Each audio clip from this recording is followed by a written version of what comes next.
Welcome to another Stoich video. This will be on percent yield. We just did theoretical yield before with a different reaction.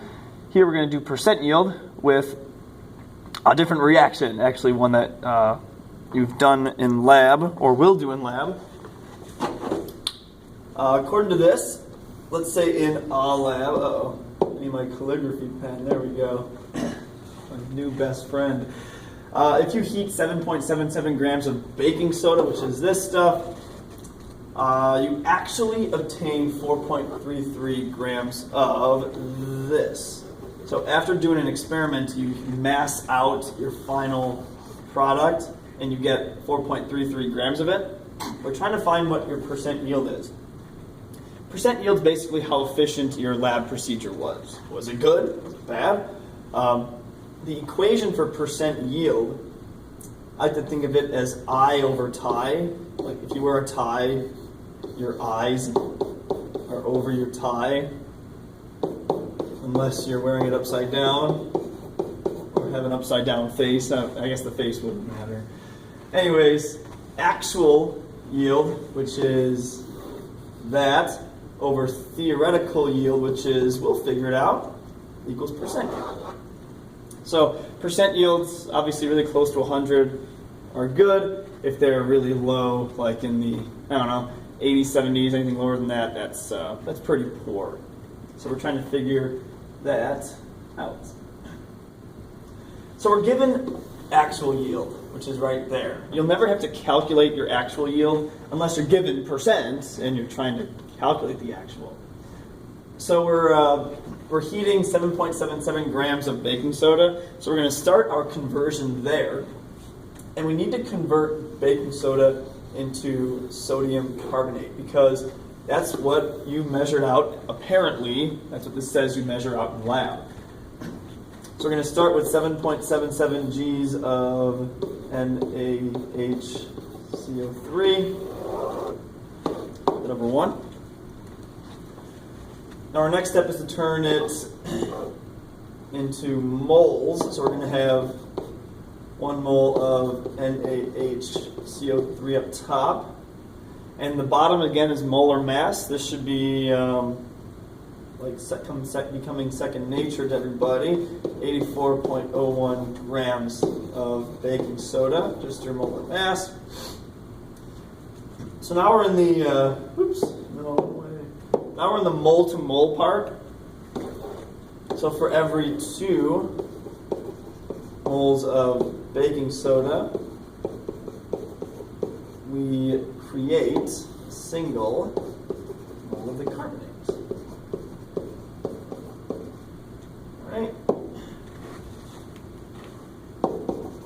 Now in 1 mole of the sodium carbonate, we'll have a certain molar mass in grams of sodium carbonate, which should be 105.99 grams.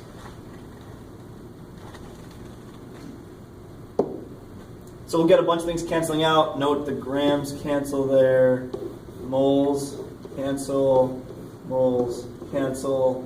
We're in grams of Na2CO3, which is perfect.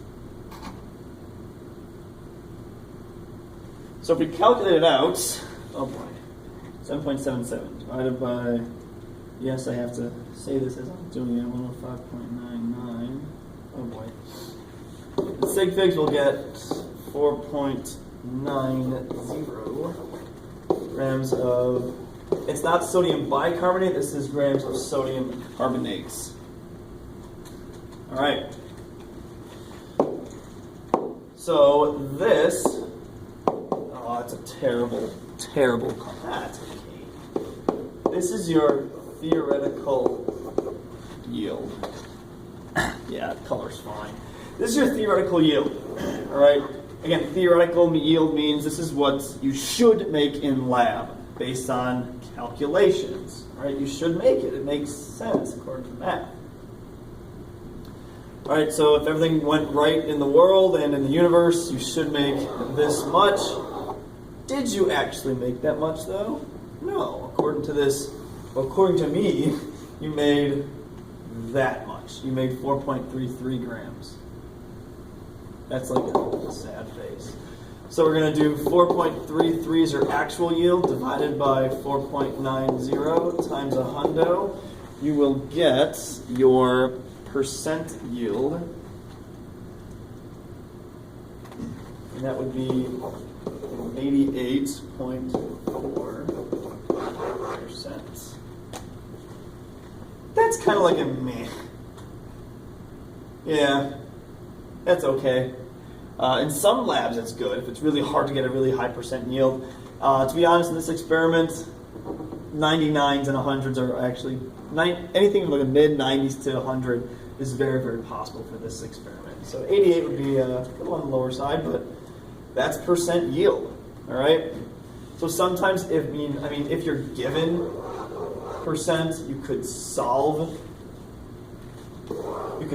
for actual. It's kind of the same, kind of the same thing. You'll be, you'll solve for that, but you're given percent. So, doing extra math, you can always solve. Oh, oops. Sorry, doing some math, you could solve for your actual. Because that's theoretical. Okay. But that's fine. So that's percent yield in a very good nutshell. All right. Have a nice Wednesday, everybody.